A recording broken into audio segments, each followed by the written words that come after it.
You know, I did the final year season is over video of the 2023 college football season a few days ago. I actually just got done taking the helmets back down off the loser table and putting them back up on the wall. I have not done my, way too early top 25. So the bottom shelf is still the last top 25 I did before the playoffs in the bowl games. But the rest of the helmets back up on the wall in alphabetical order. I was a little disappointed when doing the Your Season Is Over video. In fact, I think I mentioned it during the video. But man, there were a couple of real YSIO All-Stars this season. Your Season Is Over All-Stars this season. Just a couple of teams that not only did each of these teams appear on the list a bunch of times, I got excited and looked forward to it every single time they did appear on the list for different reasons. One of them is kind of one of my favorite punching bags of all time. My favorite team is Georgia. This team is a rival of Georgia. The other one is kind of new to the world of college football, at least as far as the internet is concerned. This team's been around a long time, but no one cared or talked about them, right, until last year. I'm, of course, talking about the University of Florida and the University of Colorado. We got Colorado here. Of course, their helmet is upside down. And Florida. Man, let's take them down since we're going to talk about them. We'll talk about Colorado a little bit today. And I want to talk about Florida a little bit today. You know, I feel the Florida and the Colorado fans, we can't leave them out. I mean, we had the Your Season Is Over video. Not one mention of Florida and Colorado. We can't have that. So we're going to talk about them today. My two favorite punching bags of the 2023 college football season, Florida and Colorado. Let's start with Florida.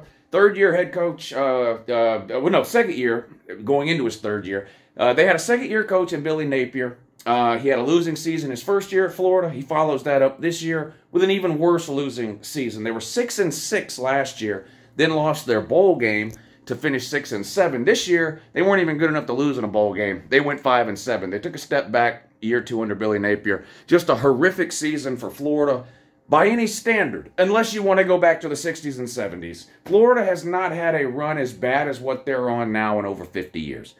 They just haven't. They are an absolute embarrassment and dumpster fire. And listen, are there teams with worse records than Florida over the last 3 or 4 years? Yeah, that Florida's 5-7. You can find plenty of teams that won, 1, 2, 3, or 4 games. Hell, we're about to talk about Colorado. They won 3 games. But I just ask you now, as a what's more embarrassing do you think? Florida going 5-7 or Colorado going, 4-8? I think Florida's even more embarrassing than Colorado. Colorado's been bad for a long time. Florida's got so many built-in advantages. They're in the state of Florida, the hottest, one of the hottest recruiting hotbeds in all of college football. They've got a recent history, at least. By recent, I mean over the last 30 years, of being one of the best college football programs in the country. They won multiple national titles over the last 35 years or so. They won a couple under Steve Spurrier. They won a couple under Urban Meyer. That seems like forever ago, but, Urban Meyer was winning titles at Florida in 2006 and 2008. We're talking less than 20 years ago. And they have just completely fallen off the map. They have had a string of just... Look, it's one thing to hire a coach and it doesn't work out. The thing with Florida is they keep hiring these coaches, and anybody with any sense knows right away the hire's not going to work. They're bad hires from the word go. Muschamp is probably the best hire Florida has made in the last decade. You know how bad that is? And I love Will Muschamp as a defensive mind, not as a head coach. And that's probably the best hire they made. McElwain was an absolute disaster. McElwain hated Florida so bad, he lied and made up fake stories just so he'd get fired and get out of there. Mullen comes in. This guy doesn't know his ass from a hole in the ground when it comes to running a program. Sort of the opposite of Will Muschamp. Will Muschamp's a defensive genius, knows nothing about the offensive side of the ball, and is terrible at running a program. Mullen's the exact opposite. Yeah, he's good offensively. He knows nothing about defensive football, and he's absolutely terrible at running a program. How can you be the head coach at the University of Florida and basically admit in plain English that you just ain't got no interest in recruiting? That is unreal to me. First of all, you can put in half the effort recruiting at Florida and get twice the results as you can at almost any other school in the country, just because of where Florida is located and the reputation that it has. And Dan Mullen couldn't even live up to that. Straight up, well, we're worried about recruiting out to the sea. It was just one giant clown show after another. And we knew when he came in from Mississippi State, we said, this guy's not cut for Florida. And then you follow that up with Sunbelt Billy. And look, I've been telling you that this guy was going to fall on his face in fantastic fashion, and that's exactly what he's done. And even the Florida fans now are starting to realize that Uncle Lou was right when it comes to Napier. Florida fans have pretty much resigned themselves to the fact that they're going to be terrible yet again in 2024. In fact, they may be worse even than this past year. You could be looking at a situation with Billy Napier where in 3 years he gets worse every single year. 6-6, then lost a bowl game, 6-7 in his first year. Last year, 5-7, no bowl game. At this point, right now, without doing official predictions, which come early in the late spring, early summer, I would be surprised if Florida gets to 5 wins. The SEC's got a brand new scheduling model. I'm going to do a whole series of videos about that, where we're going to put every team's schedule up on the screen and go through it. Not a prediction video, just a, how hard is this new schedule type of deal. But you look at Florida's schedule, it's absolutely brutal. We just start with a non-con. Forget the SEC games they got to play. In the non-con, they play Miami. They play Florida State and Central Florida. There's 3 Power 5 non-cons. They play every team in the state of Florida. They play Miami. They play Florida State. They play Central Florida. They're likely to lose all 3 of those. They're 90% likely to lose 2 of them, Florida State and Miami. And then we haven't even got to the SEC part of their schedule.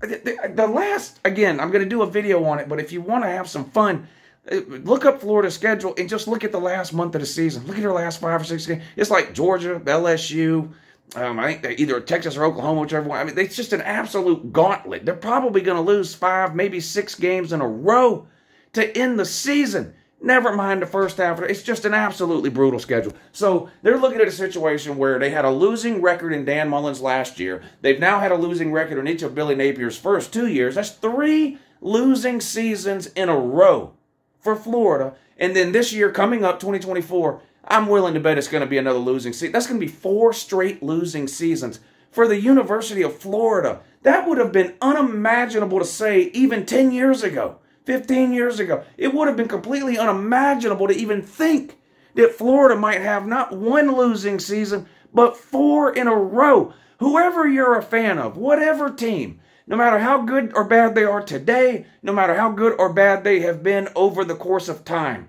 when was the last time your team had 4 losing seasons in a row? I'd have to check. I don't think Georgia has ever had 4 losing seasons in a row. I know for a fact they haven't in my lifetime. They've only had 2 or 3 losing seasons in my lifetime, and I'm 45 years old. They haven't had a losing season since, what was it, 09? And they went 6-6, lost a bowl game and went 6-7 or something like that. That's the only losing record they've had in my lifetime. I can't fathom the fact that we are staring down the barrel of a 4th straight losing season for the University of Florida. Again, I'm 45 years old. I sort of cut my teeth on college football in the 90s. Florida was dominating not just my favorite team, they were dominating the world of college football. I mean, they didn't win the national title every year, but they were top 5, top 10. It was the Steve Spurrier run.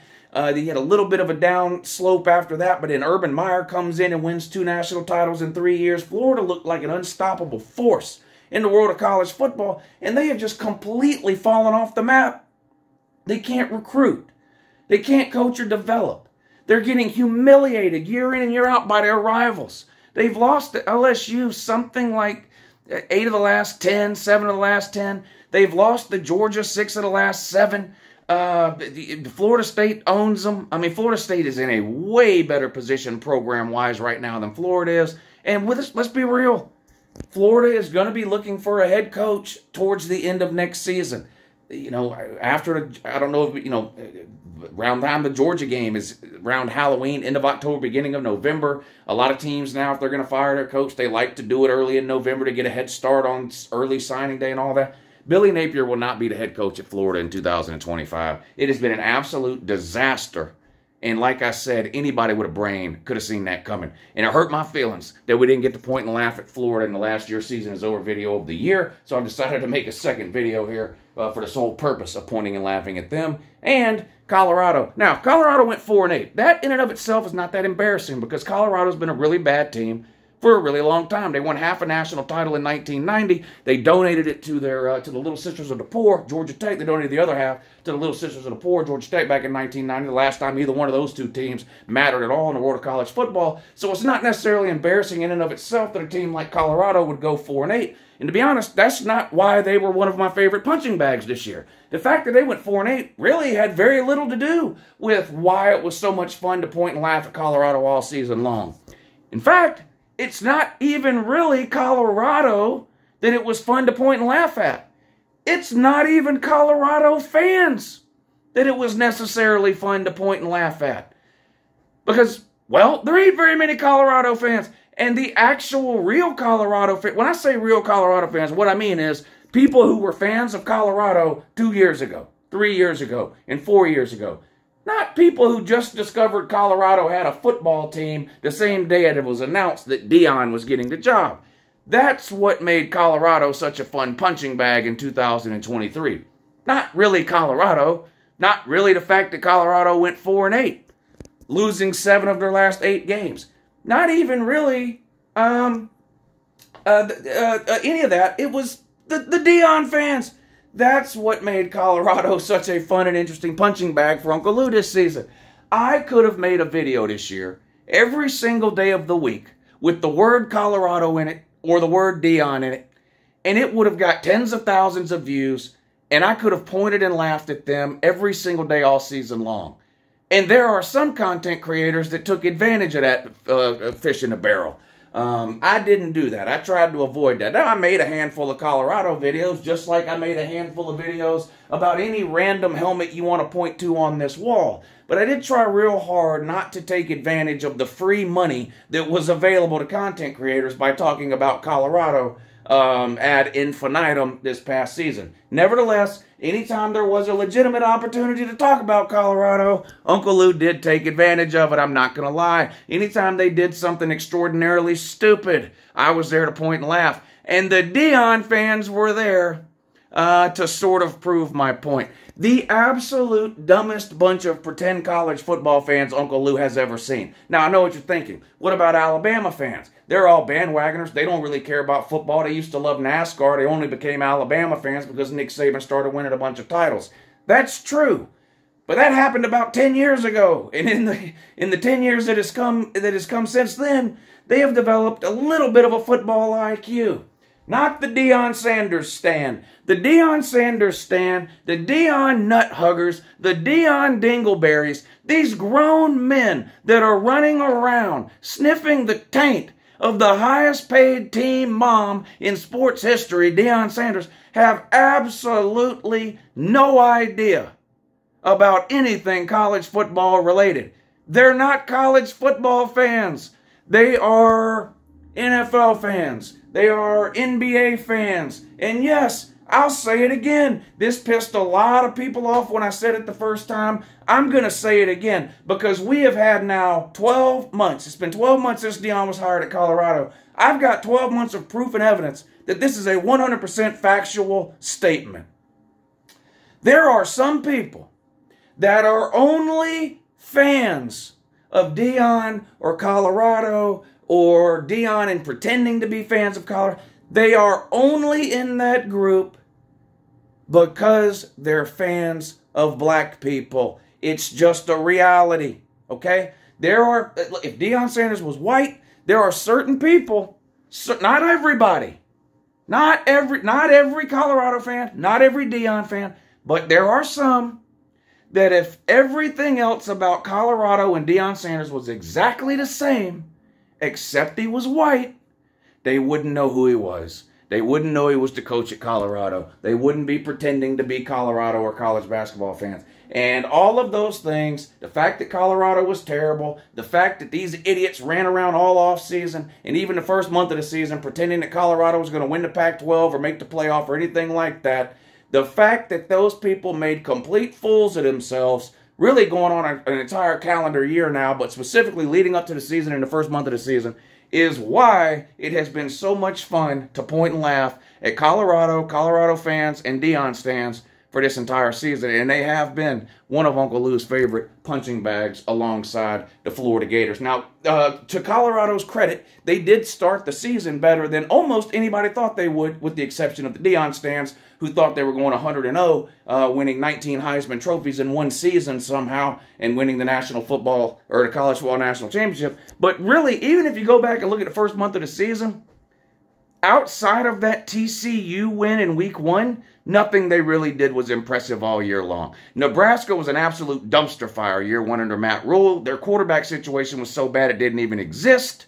And then you had the game against Colorado State in week 3. Colorado State's a horrible team and should have beat Colorado. That game was close. It either went to overtime or was decided in the last minute or whatever. So, yeah, Colorado started 3-0. 2 of those 3 games, though, not impressive at all. The only one that impressed Uncle Lou was the week 1 win against TCU, and that's because I'm going to be honest.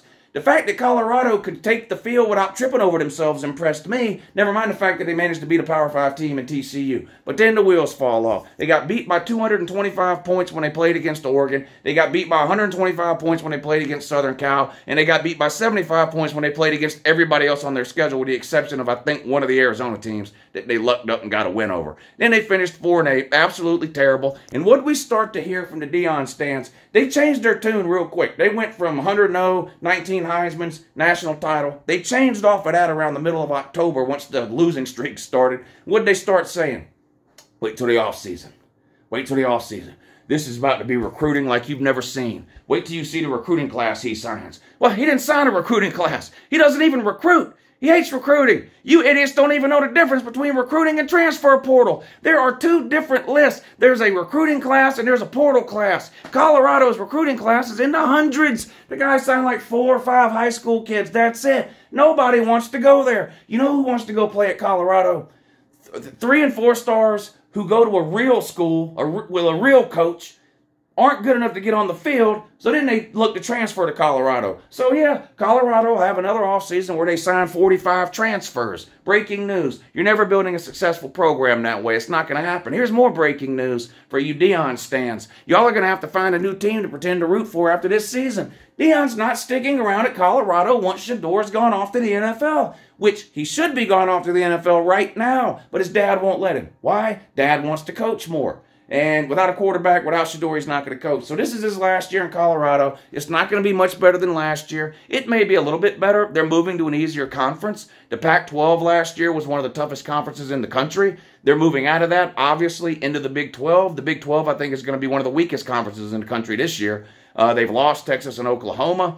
Ask yourself who's left there. I mean, the powerhouses now in the Big 12 are Kansas State and TCU. So, I mean, those are pretty much your powerhouses. Oklahoma State, Texas Tech, Arizona might be the best team in that league. They're also leaving the Pac-12 to come to the Big 12. So, Colorado may get bowl eligible next year. They're getting nowhere near a Big 12 title. They're getting nowhere near a 12-team playoff. It's not happening. And Deion will be leaving Colorado about a day after Shador announces he's leaving for the NFL draft. That's just a fact. And the Deion stands will have to unsuperglue their lips from the underneath of Deion's ball carriage that he's dragging around behind him there in Boulder and find a new team to cling on to.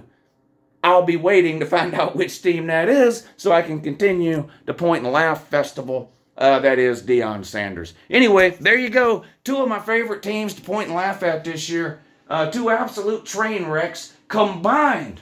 Combined now. These 2 teams won 9 games. Wow, they couldn't even get to double-digit wins combined. 2 absolute disasters and failures of a football program led by 2 people who have absolutely no fucking clue what they're doing in the world of college football. Sunbelt Billy and the team mom, Deion.